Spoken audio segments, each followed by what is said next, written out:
L'avantage quand on réalise son adaptation, c'est qu'on est sûr de faire un bon film.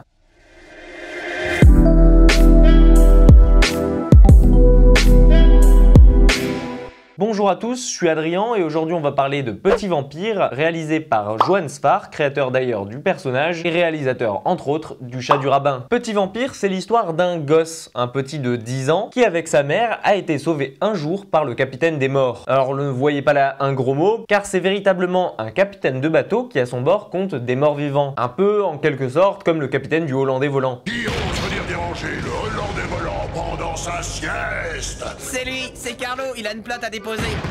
Qui, moi? Malheureusement, et pour pouvoir les sauver, le capitaine a été forcé de les maudire. Petit Vampire et sa mère sont donc condamnés à vivre pour l'éternité. Cela fait maintenant plus de 300 ans que Petit Vampire a le même âge. Enfermé dans la peau d'un gamin, il a envie de grandir et en a un peu marre d'être pris pour un enfant. Il rêve de sortir du manoir dans lequel ils se sont réfugiés 300 ans auparavant, mais aussi et surtout de se faire des amis de son âge, mais le capitaine le lui interdit car dehors règne toujours le mal d'antan, le gibousse. Tout d'abord, ce que je vais vous mettre en avant et ce qui frappe quand on voit Petit Vampire, c'est sa direction artistique et ses choix concernant l'animation. Et son animation, mais qu'elle est belle, elle est magnifique. Johannes Farr privilégie ici le choix de la 2D, comme dans les très bons Disney de l'époque. Les dessins sont donc mignons tout plein et retranscrits superbement la BD sur grand écran. Et je dirais même plus, bonifiés car ils prennent vie. C'est un peu comme si on voyait la BD qui bougeait en même temps. Et franchement, la 2D,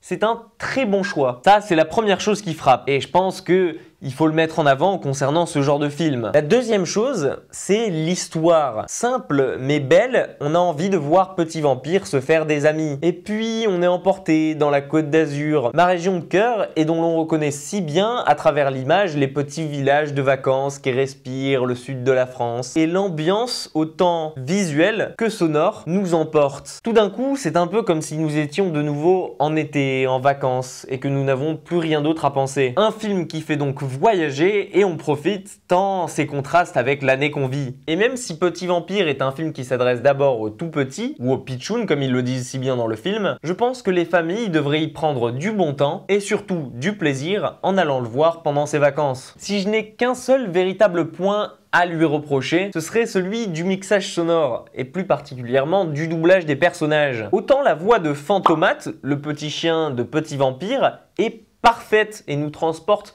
au cœur d'un Marseille ou du sud de la France très prononcé. Sans jamais tomber dans la caricature, son accent est parfait et nous ambiance avec le reste que l'on voit à l'image.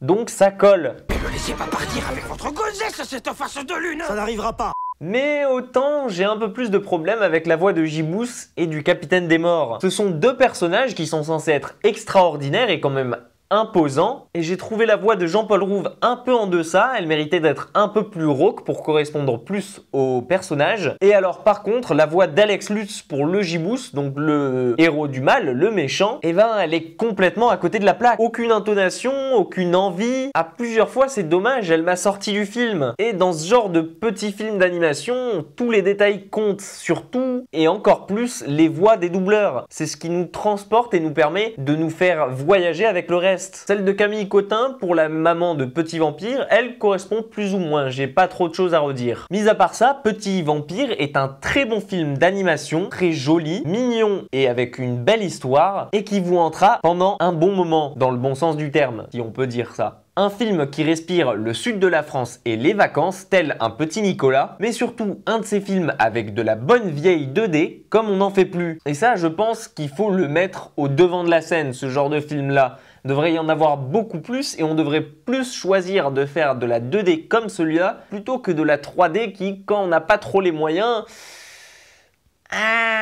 C'est un film qui devrait plaire autant aux parents qu'aux enfants, et même si de mon côté j'aurais aimé un peu plus un côté mature et un peu plus adulte, il faut pas oublier à qui se destine le film au premier lieu. Pour moi, cette vidéo sur Petit Vampire touche à sa fin, vous savez désormais ce que j'en ai pensé. En espérant qu'elle vous ait plu, je vous dis à toutes et à tous à très vite pour une prochaine critique.